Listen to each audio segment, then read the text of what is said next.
বিয়ের পর একটা মেয়ে যে ঘরে বিয়ে হয়ে যায় সেই ঘরের খুঁটি হচ্ছে কি জানেন? ঘরের শ্বশুর হচ্ছে গিয়ে ঘরের খুঁটি, আর চালা হচ্ছে শাশুড়ি।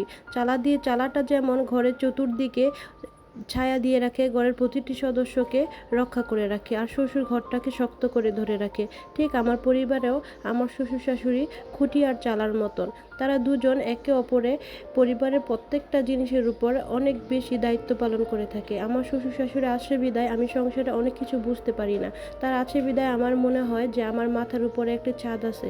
আল্লাহ তাআলা তাদেরকে সবসময় সুস্থ রাখুক, ভালো রাখুক, তাদের জন্য সেই কামনা করি। আমার শাশুড়ি মা আমাদের পরিবারকে নিয়ে অনেক বেশি চিন্তিত। আমরা কে কি খাবো, কে কি পছন্দ করি, কাকে কি খাওয়াবে, কাকে কি পড়াবে, সে নিয়ে তিনি সবসময় ব্যস্ত থাকে। আমরা যা খেতে পছন্দ করি তিনি যেভাবে হোক সেটা তৈরি করে দেওয়ার চেষ্টা করে। আমরা সবসময় তার উপর কৃতজ্ঞ। অনেক বেশি ভালোবাসি আমার পরিবারকে।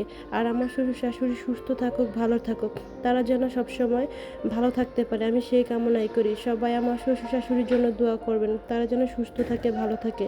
তাদের জন্য যেন সবসময় আল্লাহ তাআলার দরবার থেকে রহমত নাজিল হয়। তাদের